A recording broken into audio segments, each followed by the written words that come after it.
ఓం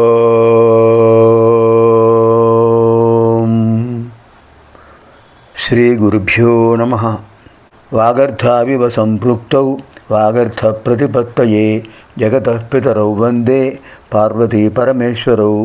శృతిస్మృతిపురాణానాం ఆలయం కరుణాలయం నమామి భగవత్పాదం శంకరం లోకశంకరం. శివానందలహరి 56వ శ్లోకంలో ప్రవేశిస్తున్నాం. ముందుగా శంకరుల వారు అనుగ్రహించినటువంటి షట్పది స్తోత్రంలో చతుర్థ శ్లోకం. ఉద్ధృత నగభిధనుజ ధనుజ కులామిత్ర మిత్ర శశి దృష్టే భవతి ప్రభవతి నభవతి కిం భవ తిరస్కార. దీన్ని శబ్దాలంకారం అంటారు. ఒక పదం ముగుస్తుంది, మళ్ళీ ఆ చివరి పదంతో రెండో వాక్యం ప్రారంభమవుతుంది, మళ్ళీ చివరి పదంతో మూడో వాక్యం ప్రారంభమవుతుంది.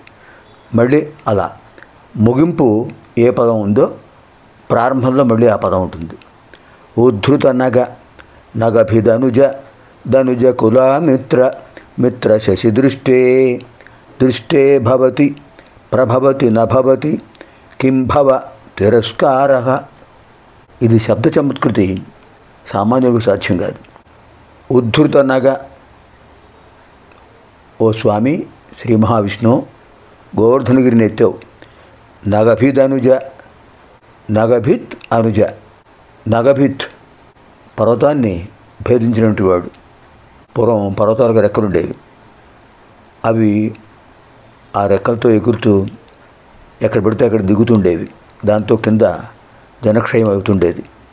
అందరూ దేవేంద్రుడిని ప్రార్థించారు. దేవేంద్రుడు నగభిత్ వాటి యొక్క రెక్కలను విరగ్గొట్టేశాడు వజ్రరథంతో. నగభిత్ అనుజ, దేవేంద్రుడికి తమ్ముడుగా పుట్టాడు వామనుడుగా ఉపేంద్ర. ధనుజ కులామిత్ర, ధనుజ కుల కులానికి అమిత్ర శత్రువు. మిత్ర శశి దృష్టే, మిత్ర సూర్యుడు, శశి చంద్రుడు, ఆ ఇద్దరు ఆయన నేత్రాలు. దృష్టే భవతి ప్రభవతి, ఆయన దృష్టిలో మనం పడినట్లయితే శ్రీ మహావిష్ణువు దృష్టిలో నభవతి కిం భవ తిరస్కార. నభవతి కిం జరగందేముంది, నా తిరస్కార, ఎప్పుడూ తిరస్కారం నభవతి జరగదు. ఉద్ధృత నగభిధనుజ ధనుజ కులామిత్ర మిత్ర శశి దృష్టే భవతి ప్రభవతి నభవతి కిం భవ తిరస్కార. ఇప్పుడు 56వ లహరి. ఆద్యాయామిత తేజసే శృతిపదైర్వేద్యాయ సాధ్యాయతే విద్యానందమయాత్మనే త్రిజగతః సంరక్షణోద్యోగినే ధ్యేయాయాఖిలయోగిభిः సురగణైః గేయాయ మాయావినే సమ్యక్ తాండవ సంభ్రమాయ జటినే శ్రేయం నతిశంభవే.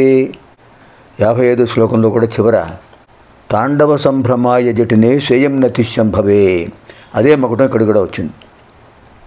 అక్కడ ఏమిచ్చారు, సాయం తాండవ సంభ్రమాయ జటినే శ్రేయం నతిశంభవే. ఇప్పుడు సమ్యక్ తాండవ సంభ్రమాయ జటినే శ్రేయం నతిశంభవే. ఆ నటరాజస్వామి వారికి నమస్కారము. సాయం సంధ్యా సమయంలో ఆయన నాట్యం చేస్తుంటారట. ఆద్యాయ అమిత తేజసే, ఆద్యాయ అందరికంటే మొదటివాడు, అమిత తేజసే తేజస్సు కలిగినవాడు, శృతిపదైర్వేద్యాయ వేదాల్లో ఉన్న వాక్యాలతో తెలుసుకోదగినవాడు, సాధ్యాయతే అన్నిటినీ సాధ్యం చేసేవాడు, విద్యానందమయాత్మనే సమస్త విద్యలు వాటి వల్ల కలిగే ఆనందం ఆయన స్వరూపమే, త్రిజగత సంరక్షణోద్యోగినే ముల్లోకాలను సంరక్షించడమే ఆయన ఉద్యోగం, ధ్యేయాయాఖిలయోగిభిః యోగులందరూ ఆయన్ని స్మరిస్తుంటారు, సురగణైర్గేయాయ మాయావినే దేవతలందరూ ఆయన్ని స్తుతిస్తుంటారు, మాయావినే మాయను ఆవరింపజేస్తుంటాడు, సమ్యక్ తాండవ సంభ్రమాయ అలాంటి మహానుభావుడు తాండవం చేస్తున్నాడు సంభ్రమంగా, జటినే జటాధారి, సేయం నతిశంభవే ఆ పరమేశ్వరుడు నమస్కారం. ఆద్యాయామిత తేజసే శృతిపదైర్వేద్యాయ సాధ్యాయతే విద్యానందమయాత్మనే త్రిజగతః సంరక్షణోద్యోగినే ధ్యేయాయాఖిలయోగిభిः సురగణైః గేయాయ మాయావినే సమ్యక్ తాండవ సంభ్రమాయ జటినే సేయం నతిశం భవే. సర్వేభ్యः పార్వతీపరమేశ్వరయోः దివ్యానుగ్రహ ప్రాప్తిరస్తు. శుభం భవతు. స్వస్తి.